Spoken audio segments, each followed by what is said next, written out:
Hey, how's y'all doing? This is Mr. Blow Your Mind coming with another thought-provoking topic. This is part 5. Yes, it's been a little extensive. Hopefully that you're getting some of the gist of what I'm trying to tell, and it's a lot of work here. And for some people it may be a little confusing, or maybe you're just listening and whether it resonates or not, it's to the, it beholds the individual. It depends on, your perspective and your view. This is research that has been looked at, and, some people it's not going to be edible. It's not going to be something that everybody wants to eat. And a lot of people ears and don't want to hear. But I believe this is something that is very beneficial, that needs to be sought and looked upon, because one of the greatest holds on our people is religion. And not to have faith is separate, or having faith is separate from religion. See, religion can be an indoctrination based on somebody's interpretation of a system in order to can have obedience and control.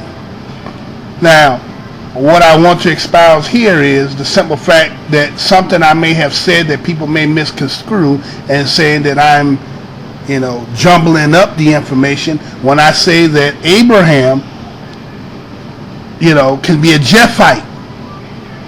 The reason why I'm saying that the possibility that Abraham is more of a Japhet or Japhite is the simple fact is that Shem, all right, we have to take that word Shem.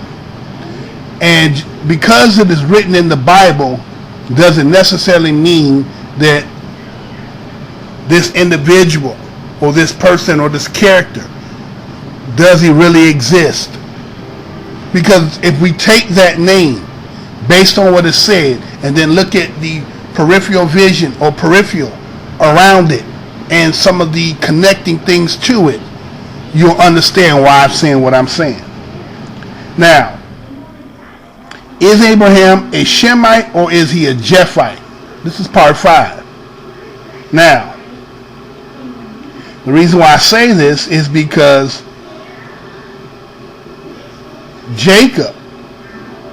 is Jacob also a Japhite?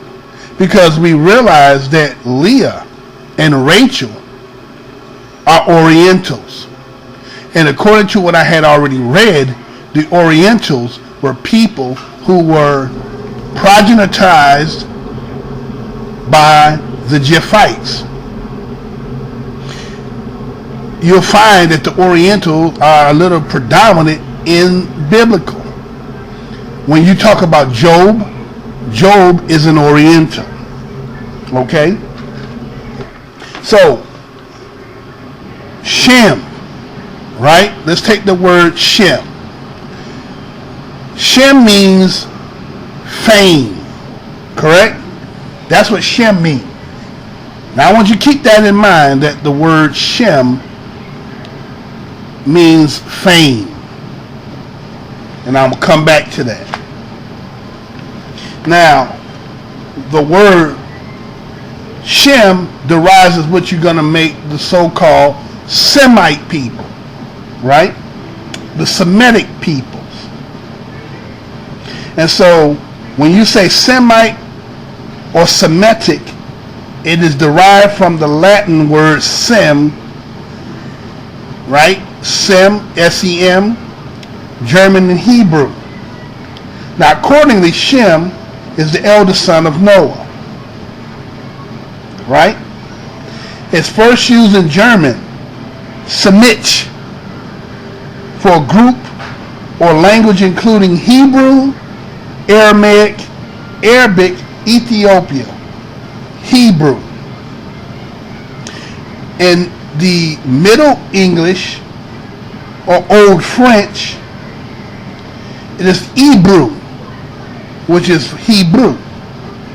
In Middle Latin, from Aramaic, from Hebrew, is Ibri, I-B-R-I, one from the other side of the river Euphrates. Now,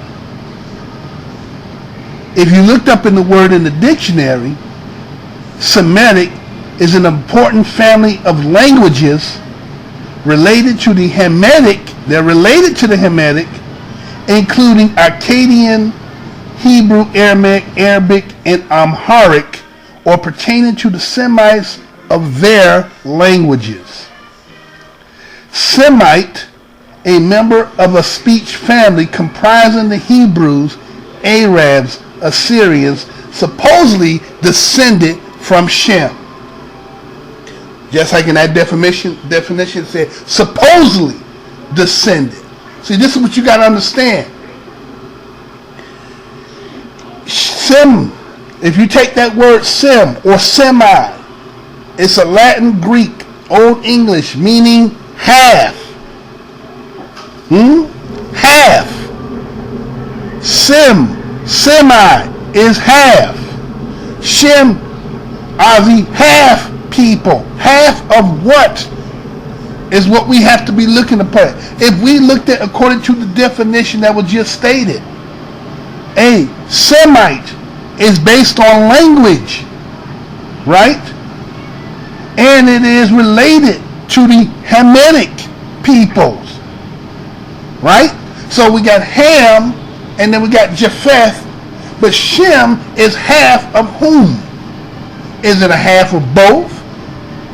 Either half of something else. What is this half? And so, when we look at Shem, meaning fame, in archaic French, Latin, it is fama, F-A-M-A, means to report, to speak, sense of report, common talk, is conferred with fable. Okay? If you take it into the words of origin, right? This is what it was saying. When you are talked about enough, you are famous or infamous. Perhaps for fame is from the Latin fama, report, which is related to the Greek. Femi, speak. Thus, fame is what they say about you. Reputation, the however last longer for years. Reputation is not what they say, but what they think about you. From Latin, reputo, from re again, and puto, think. That is to think over again, to consider. Now, when I went and I reconstructed the Genesis 9:25 through 27 about the curse, and I went and I reconstructed the chronology by putting Shem in Ham's position and Ham in Shem's position, for the simple fact that Shem is the youngest son, not Ham. Ham, according to, as if I showed you in the scriptures, Ham is always in the position of either second. He's only mentioned to be last, but they don't really prove the fact. And then for some odd reason, it never really substantiate whether Ham is the youngest. But it is used psychologically to make it to appear as Ham is the youngest, and that the debate is whether Shem and Japheth is the youngest and eldest. Okay, so if the debate is between Shem and Ham as the youngest and eldest, then Ham cannot be the youngest. So that means either this is Japheth or it is Ham. Shem. I'm saying that it is Shem as the youngest. Okay? Now, if we would take the dictionary word of fame, it says it is widespread reputation, especially of a favorable character. Reputation, common estimation, opinions generally held to spread the fame of, make famous, repute, notoriety, celebrity, renown, eminence, honor, glory. Now, you said, well, all right, I understand. You broke down. You're saying that Shem's name is Fame. It's in accordance with Fame, and it also means half. So, are they stating that Shem somehow is half Japheth, half Ham? Well, he can't be Noah's son, can he? Cannot be Noah's son. So, in this case here, I believe this. It's like saying, for instance, if you at a crime scene or a crime has taken place, and then the aftermath of that, when they come in to now look at the scene, they're looking for evidence of the crime. The evidence here is that the Creator has left fingerprints and DNA for us to go back and look at things that we may not have been looking at. I'm going to say that again. Based on crime and how in a crime scene, after the aftermath, there's evidence of fingerprints, DNA, to reconstruct, to try to find out through this evidence what happened. And the Creator has left something that many of us may not have even looked at. When I tell you the name that Shem means fame, it probably doesn't ring a bell to you. Does it? Does not ring a bell. But if I was to go into Genesis chapter 6, verse 4, and it says, the Nephilims proved to be in the earth in those days, and also after that, when the sons of the true God continued to have relations with the daughters of men, and they bore sons to them. They were the mighty ones who were of old, the men of fame. I'm going to read that again.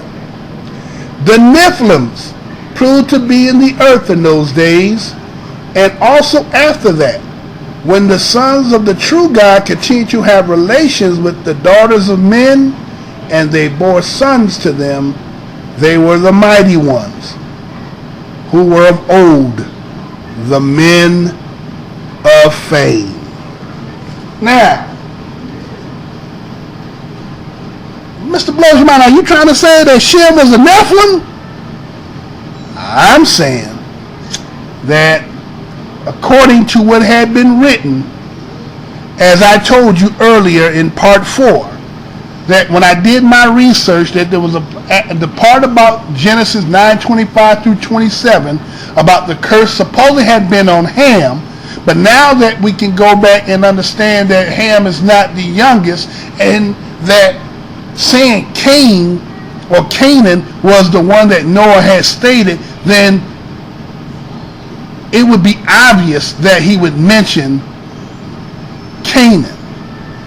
It would be very obvious to say what his grandson, but for Christendom to try to reinterpret it and tell you what had been said, actually over verbatimly what had been written, is to me is something that you can hide and conceal based in reinterpreting something based on what it's saying verbatimly. And so what I'm saying is that when Noah woke in to find out what his youngest son had done, which was Shem, the curse was put upon Shem. Okay? And so why was the curse put on him? According to the research that I had read, or remember I mentioned back earlier in part 4 that the story in the backdrop to that was about Ham having relationships with, or relation with his mother that produced a son. Then if Ham is not the culprit, and you have to change the culprit from Ham and put back in Shem, because the argument here is whether Japheth or Shem is the youngest. But we know we have to take Ham out of the equation because he was not the youngest. And I know some people will be very uncomfortable hearing the fact that I'm taking the scriptures and I'm rearranging chronology. I'm not changing the story. I'm just changing the places of individuals or the characters who have been put in this position. And to understand, when you take that same word fame and talk about the reputation of the character, look what that reputation of what happened of Genesis 9:25 through 27 has put upon the people of melanin color around the world. This is where the racial hatred of black people was established at. I'm going to say that again.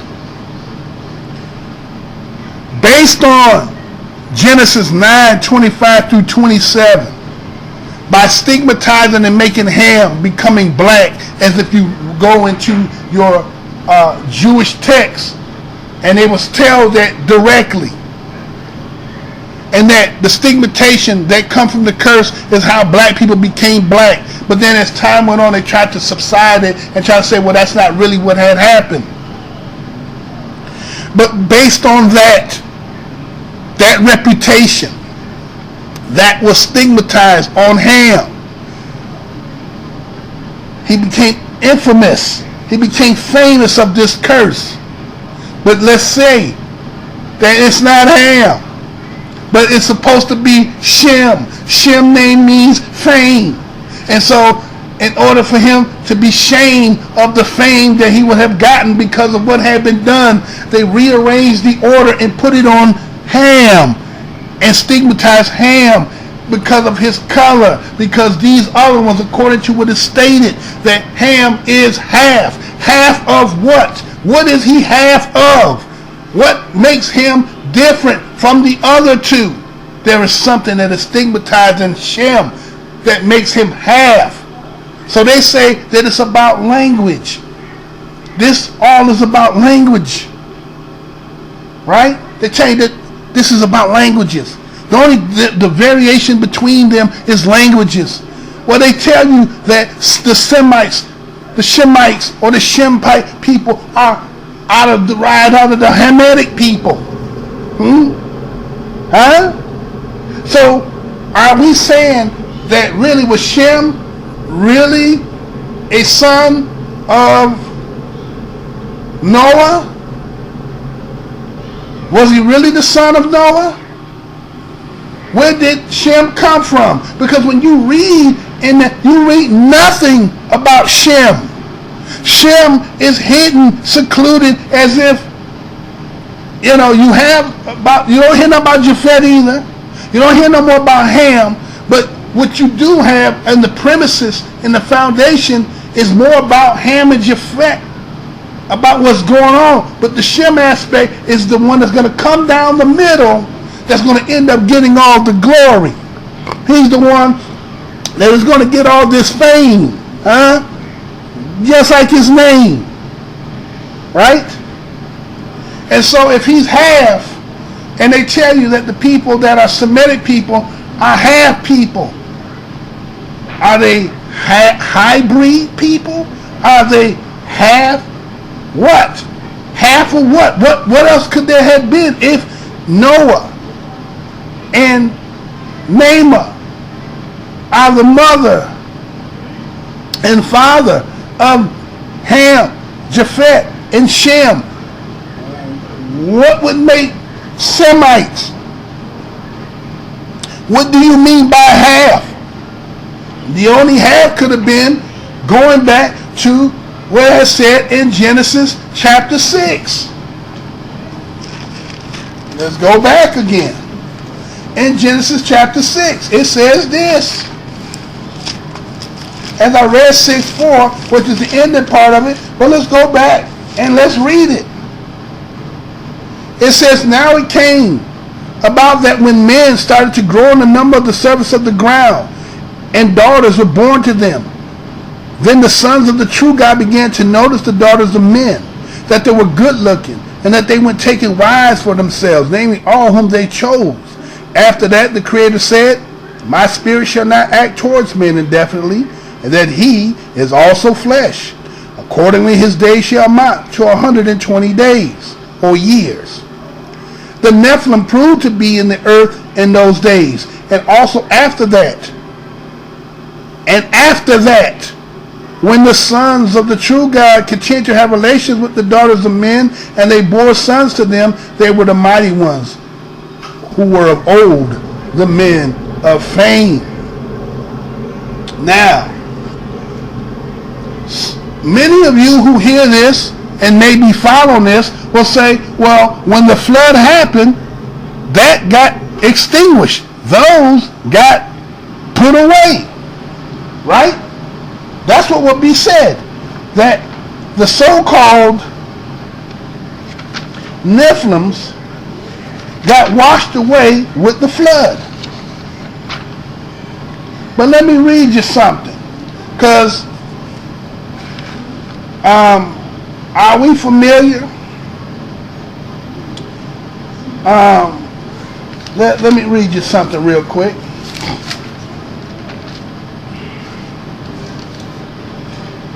Nephilims, meaning fellers, those who cause others to fall down.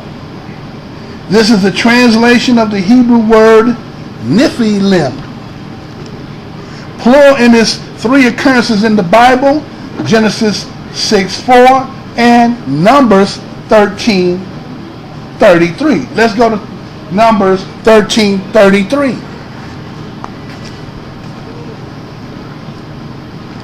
And this is what it says. And there we saw the Nephilims, the son of Anak, who are from the Nephilims, so that we became in our eyes like grasshoppers, in the same way we became in their eyes. Anak. Now, is this after the flood? Is this after the flood? When the 10 spies go out to report, they give a bad report. Well, isn't it funny that that name, Nephilim, has something to do with fame? And when you break the word down, fame, you get what? Reputation, bad report, huh? Repute, notoriety, right? So here was Anak. For those of you who may not know who Anak is, okay? Anak probably meaning long-necked, that is, of tall stature. The name applied to a tribe of unusually tall men and perhaps to their progenitors. If you look at Numbers 13:22 and 28, the article is used with the names in Hebrew, Ha-Anak. If it is the personal name of the sons of Arba, the father of Anak, the name thereafter was applied to his progeny, where Arba is called the great man among the Anakim. Okay? Now let's go to the Anakim. Those are belonging to Anak, a race of people of extraordinary size who inhabited the mountainous regions of Canaan, as well as some coastal areas, particularly in the south thereof. At one time, 3 prominent men of the Anakim, that is, Ahiman, Shisha, and Tamiah, resided in Hebron. It was here that the 12 Hebrew spies first saw the Anakim, and 10 of the spies subsequently gave a frightening report of the experiences. The legend that these men were descendants of a pre-flood Nephilims, and that by comparison with them, the Hebrews were like grasshoppers. Their great stature caused them to be used as a standard of comparison in describing even the giant likes of the Emins and the Raphims. Their strength apparently produced the proverbial saying, who can make a firm stand before the sons of Anak? Now, pre-floods, they existed before the pre-floods, and then after the flood, they were still there. The flood didn't get rid of everybody, did it? According to what is written. So, Shem, is Shem the product of Nephilims? Could Shem be the product of the Nephilims? The reason why I say that is this. It also states that Go back over here real quick about the Nephilims. It says that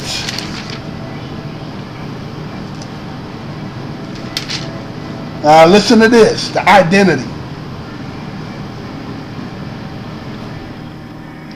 They say the Nephilims were not the fallen angels or the mighty ones, since the Nephilim proved to be in the earth in those days before the sons of God had relations with women. These later scholars hold that the opinion that the Nephilims were simply wicked men like Cain. I'll say that again. These later scholars hold the opinion that the Nephilims were simply wicked men like Cain, robbers, bullies, and tyrants who roamed the earth until they were destroyed by the flood. Now, wait a minute. If according to what was just said there, if the Nephilims had been destroyed at the flood period time, and when the 10 spies are going out, this is what Abraham and them is. That, am I correct? Am I correct when I mentioned about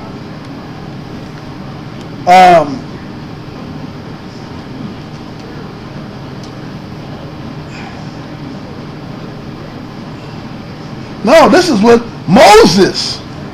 This is during Moses' time, where they sent out for the 10 spies. Huh? Let's see.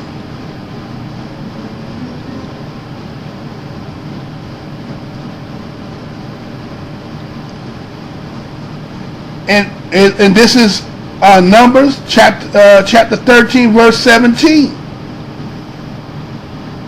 And it reads, when Moses was sending them to spy out the land of Canaan, he proceeded to say to them, go up here into Negeb, and you must go into the mountainous regions, and you must see what the land is, and the people who are dwelling on it, whether they are strong or weak, whether they are few or many, and what the land is in which they are dwelling, whether it is good or bad, and what the cities are in which they are dwelling, whether it is the encampment or the fortification, and what the land is, whether it is fat or lean, whether there is trees or is not. And you must show yourself courageous and take some of the fruitage of the land. Now the days were the days of the first ripe fruit of the grapes. So what we have here is Moses. Moses, if you go to chapter 1, Creator now spoke to Moses, saying, send out for yourself men that may spy out the land of Canaan. Now, we read in verse 33 that they claimed to be Nephilims. How is these Nephilims still surviving after the flood? Food for thought. They reappear again. So, who is Shem? Where did Shem come from? Is Shem really who you think Shem is? Huh? See, because he's half. Half of what? He's half of what? Is he half Nephilim? Because he can't be half Noah and half, is he half Noah? Is he half Namah? Half what? The Semite people or the Shemite people are half of what? A half of Japheth? Half of Ham? What is the half? But it is ironic that Shem name means fame, and that the Nephilim's name means what? Fame. Huh? The men of fame. Is that ironic, or is that evidence, a fingerprint, something left so that it would be obvious for those who are seeking, as digging for this knowledge, digging for that buried treasure, and trying to sift through all this and trying to find that piece of nugget? Is this a piece of the nugget of the pie, telling you who some of these people of fame With this reputation that they have, this character that they have, it would be prevalent and evident. It would be also according as well as the sign that was given. You will be able to know through the sign by seeing them and through the reputation of the character of these people. Black people, black knowledge, white story.